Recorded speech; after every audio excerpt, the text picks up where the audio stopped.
然后许牧师来讲道，题目是真实的应许。我们一起同心来祷告。天父上帝，谢谢你再一次让我们聚集在圣殿当中，我们来敬拜赞美你。此时求你的圣灵亲自与我们同在，开启我们的心，让我们能够真实的去领受到你的话语，成为我们生命的力量。我们在祷告，奉靠主耶稣基督的名，阿们。各位弟兄姐妹，大家平安。暑假已经开始了，我相信在座很多弟兄姐妹家中的小朋友都已经开始放暑假了。那这个暑假，教会也有一些活动在进行。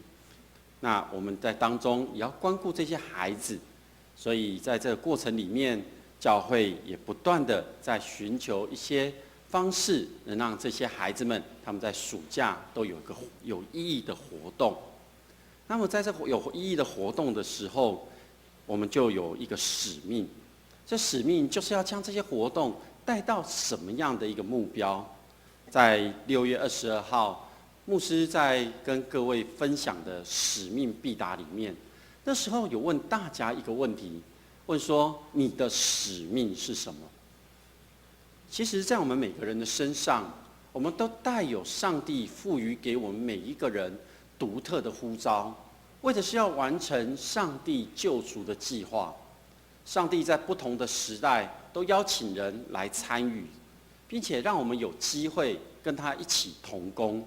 因此，在这样的一个呼召里面，我们就必须要来回应他，为着这个使命来付上代价。那么，要再想一想，你知道自己的使命吗？那么你有回应呼召并且付上代价吗？其实上帝在赋予给我们使命，在给我们呼召的时候，上帝已经将那个真实的应许赏赐给我们，都在你我的身上，不知道你看见了没有？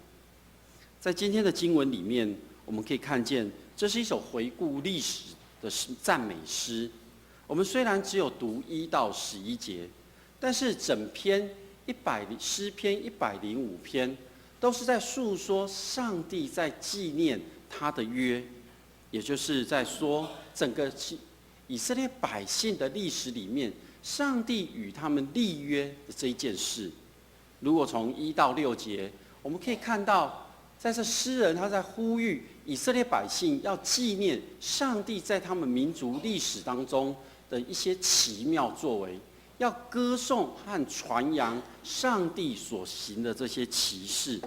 在7到11节，是要以色列百姓去思念上帝与他们列祖所立的约，以及所赐下的应许。在12到41节，他们就在回忆上帝从亚伯拉罕直到以色列百姓进入迦南地的作为。最后的42到45节，是再一次提醒上帝的信实是永不改变的，以色列百姓应当要有回应。同样的这段经文，我们今天所读的1到11节，一样记载在历代志上15章里面。那是大卫在为自己建造宫殿之后，又为神的约柜预备地方，支搭帐幕。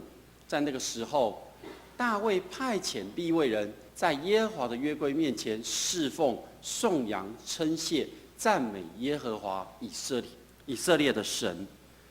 众人将约柜放进去，在大卫所安搭的帐幕之中，就在那里献上燔祭和平安祭。大卫献完祭之后，就奉耶和华的名为他们祝福，并且分给以色列人，无论男女，每个人都有一块饼、一块肉，还有一块葡萄做的饼。在此时，16章历代志上16章里面，也就是我们今天所读的经文，耶和华第一次借着亚萨和他的弟兄，用诗歌来称赞耶和华。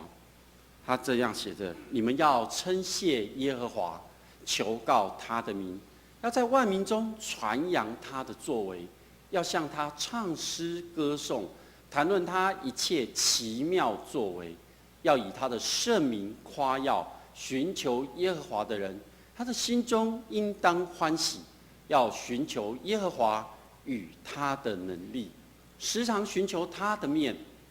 他的仆人以色列的后裔，他所拣选的雅各的子孙啊，你们要纪念他奇妙作为和他的奇事，并他口中的判语是耶和华我们的神，全地都有他的判断。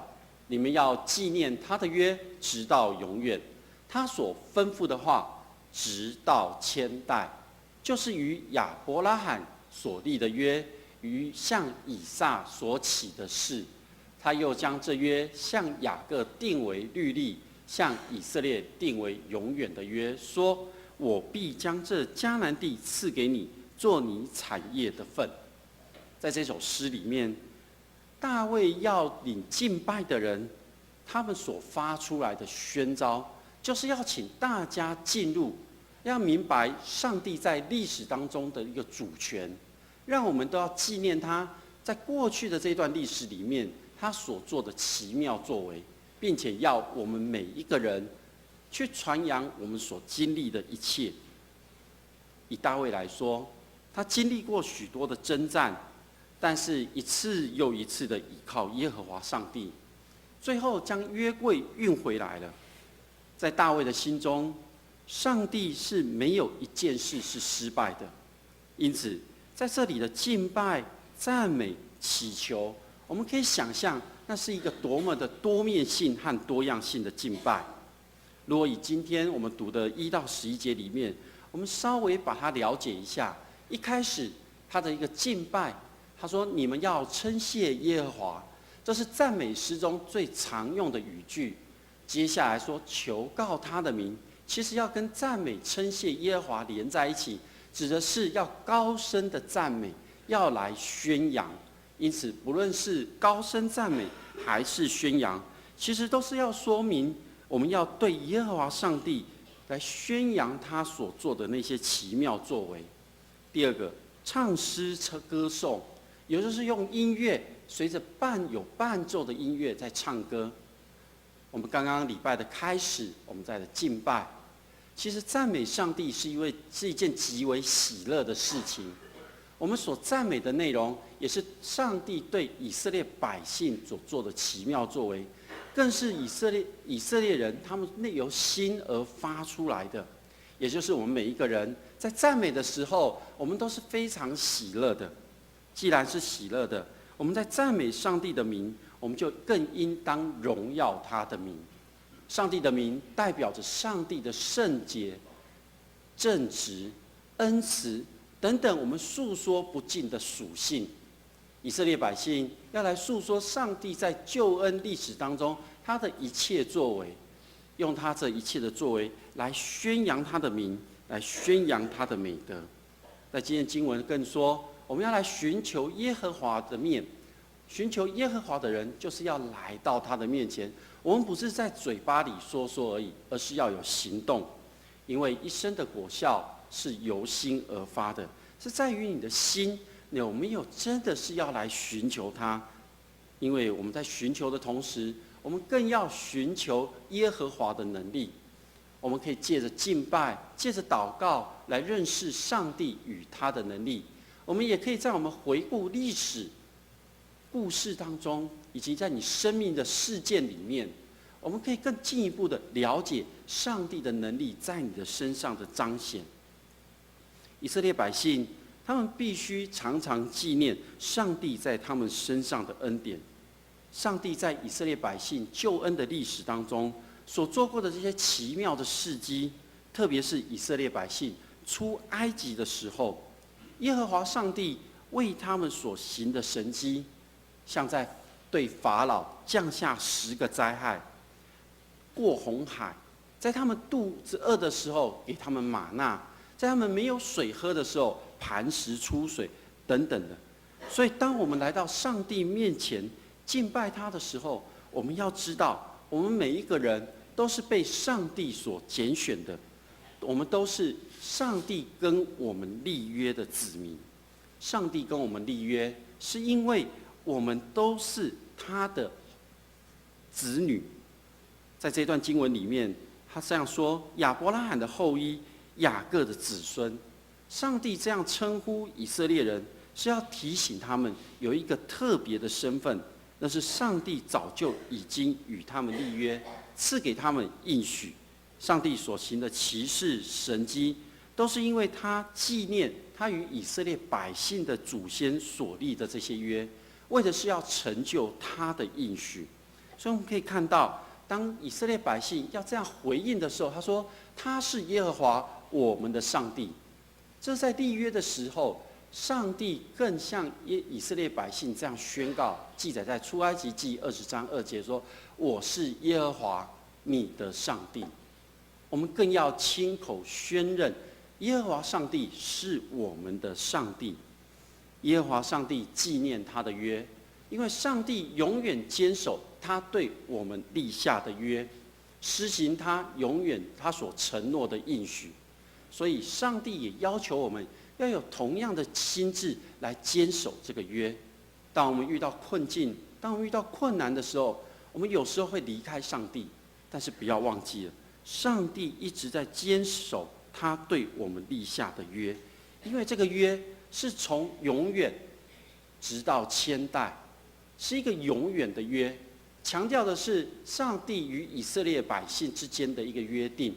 这个永远不改变的约定，是上帝与亚伯拉罕、雅各的约定。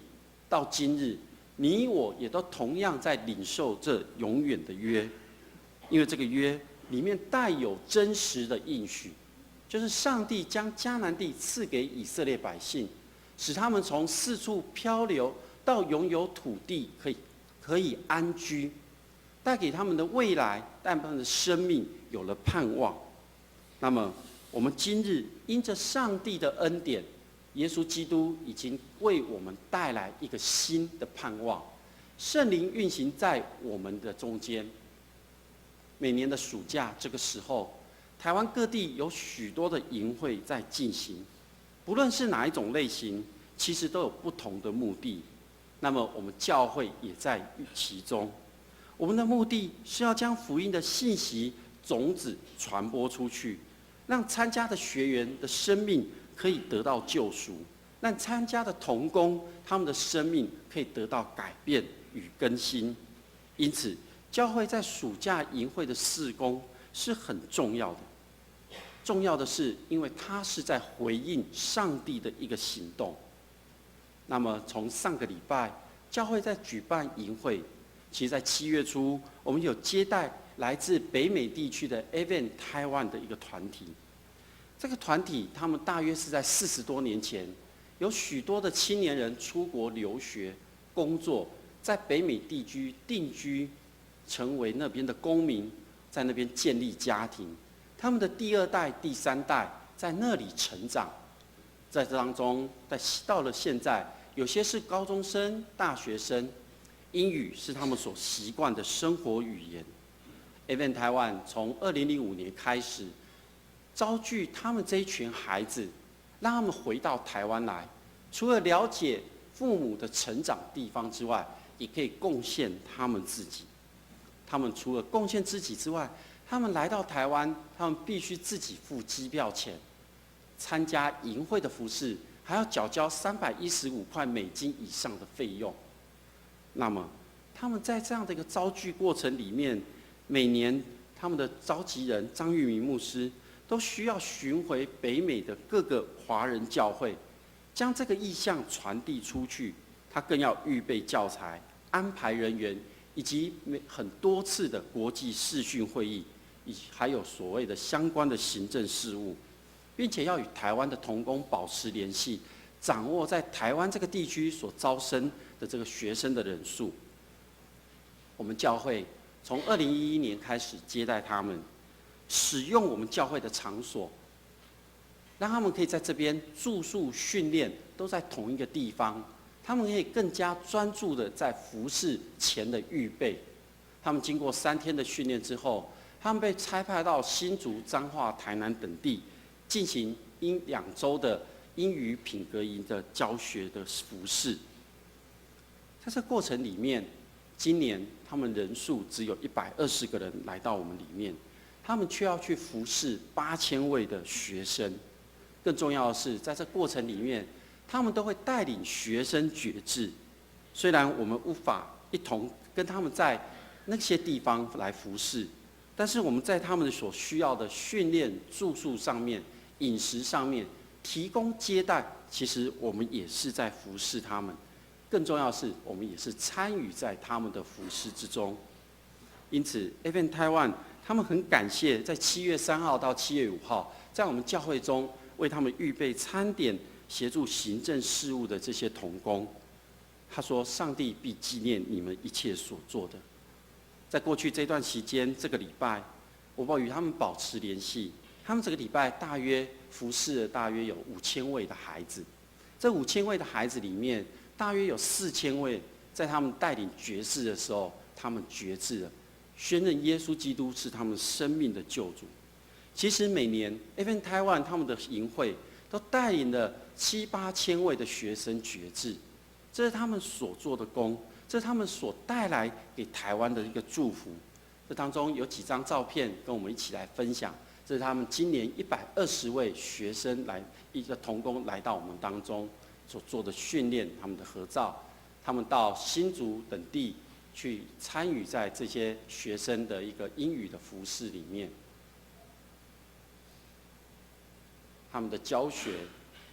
更重要的是，他们都到最后都会带领学生决志。那么，我们教会在同一个时间，我们也在训练。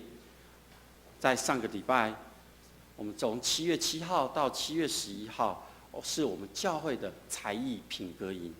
其实，我们才艺品格营从1月份就开始预备，从同工的招募、营会内容的确认、组织分工等等。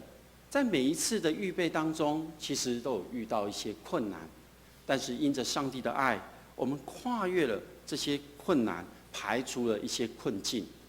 这就是我们营会当中的一些照片，与大家一起分享。这是我们营会当中，我们总共有148位学员，148位学员来参与我们的营会。我们总共有将近70位的同工。以及有20位的教会的爱心妈妈，他们来帮爱心的兄弟姐妹，他们来协助我们爱餐的服事。这是教会礼拜堂，我们把礼拜堂整个清空，来成为营会的场所。这是他们在地下室用餐的情形。这是我们的志工在协助煮饭。其实，在才艺品格营开始预备的时候，为了要确认学生的人数，其实在整个营会里面，牧师领受到上帝的3个应许。第一个是人数的应许，因为必须要确认学员的人数，才能安排计划，还有同工，还有场地、位置，还有预算等等。那牧师在祷告的时候，我问了上帝一句话，说：我们今年要招多少人？我们今年要招多少人？同工都知道，在我跟他们宣布说，我们今年预备招生200人。这200人的数字，其实有很多同工说，这么多人，我们能做吗？其实，在那个祷告之后，上帝给我的领受是250人。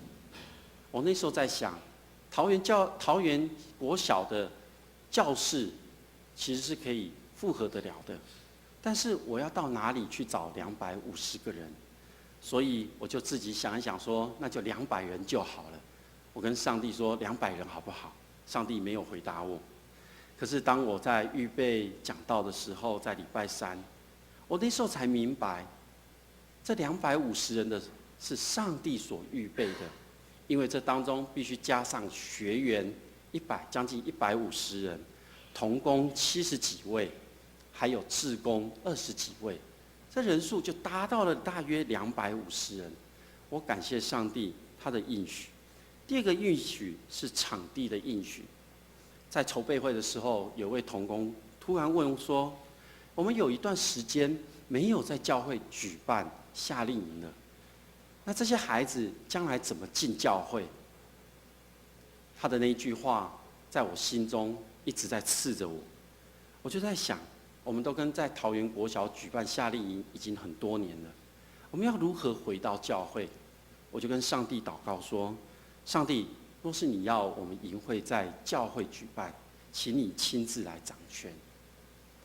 上帝的回应真的非常奇妙，在营会的前1-2个月，桃园国小忽然通知我们说，他们的今年暑假他们的校舍要整修，所以无法借给我们场地，因此我们的场地就回到了教会。有特别的是，我们原本没有安排家长进入教会，可是圣灵的感动，有同工又提出来，那家长一直每次都是放学的时候在教会外面等候，有没有机会让他们进来教会？那时候牧师就询问了几位同工有没有可能，最后有人说，那成果发表可以来邀请他们进来。很感谢上帝，大家同工虽然觉得家长进来教会是一个重担，是一个很紧张的时刻，但是大家都愿意，因此在第5天成果发表的时候，邀请家长来，感谢上帝，那天有60位家长进来到教会参与在活动。这是上帝第2个应许。第3个应许是传承的应许。牧师在筹备会的时候，我就一直在想，我们的同工要从哪里来？我们要来如何预备这些同工？在经过营会的3天，第4天的晚上，我看见了教会的这些孩子们已经可以肩负起传承的工作。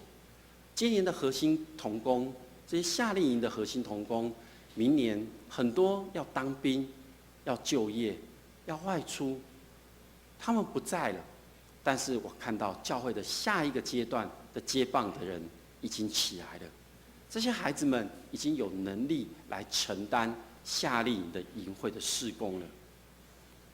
真的感谢上帝，上帝的应许其实早就放在我们中间。夏令营的这些孩子们、这些同工们、这些学生、这些青年，他们是上帝早就预备在我们中间的。所以下面有一段影片要跟大家一起来分享，将荣耀要归给上帝。我们请帮我们播放一下。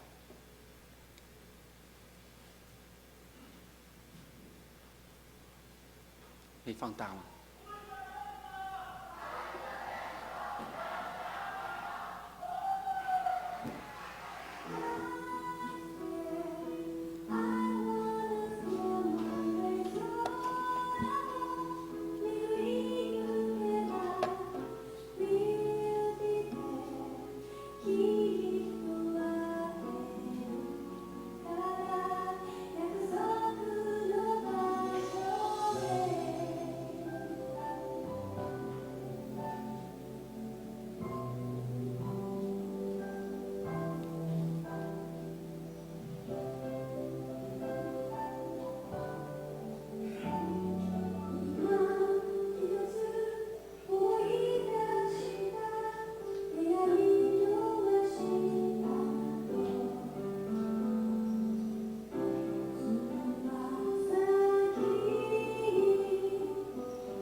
上帝的应许早已真实的放在我们每一个人的生命当中，那是因为上帝早就已经与我们每个人立约。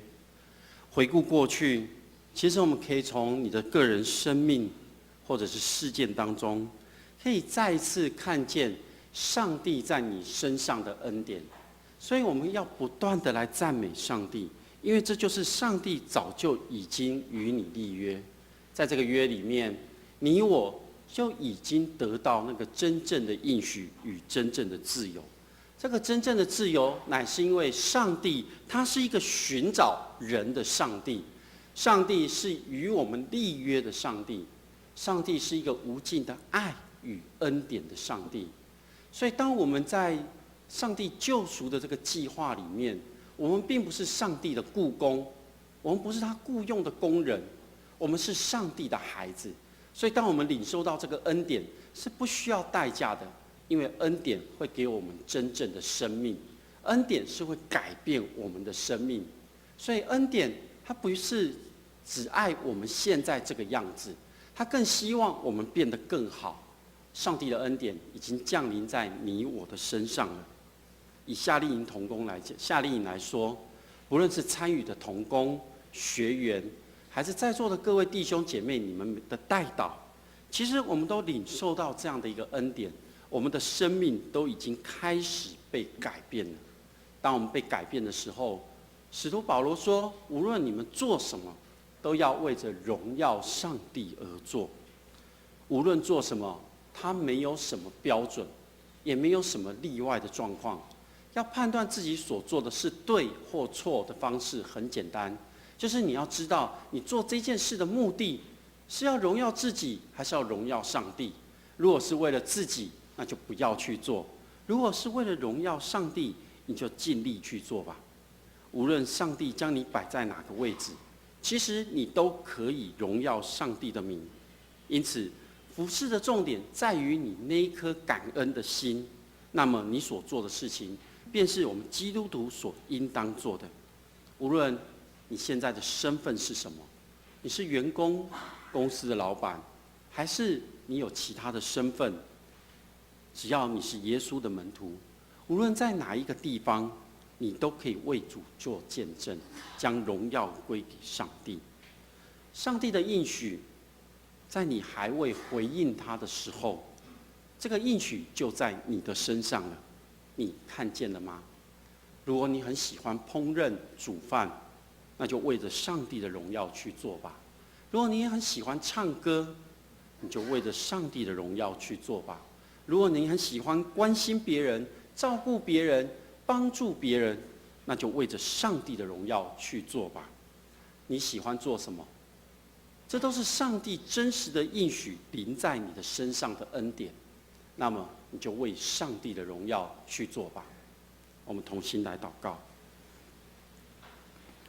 天父上帝，我们真的感谢你，谢谢你的恩典的同在，因着你的恩典，让我们领受到，其实那个应许早就放在我们的生命当中。愿你开启我们的心，让我们看见你的应许，也让我们按着你所赏赐的，为着你的荣耀去行。愿主你亲自赐福，让我们在我们的生命当中，随时随地都为你做见证，都为荣耀你的名而做。此时我们要用主耶稣教导我们的主祷文，同心来祷告说：我们在天上的父，愿人都尊你的名为圣，愿你的国降临，愿你的旨意行在地上，如同行在天上。我们日用的饮食，今日赐给我们，免我们的债，如同我们免了人的债，不叫我们遇见试探，救我们脱离凶恶。因为国度、权柄、荣耀，全是你的，直到永远。阿们。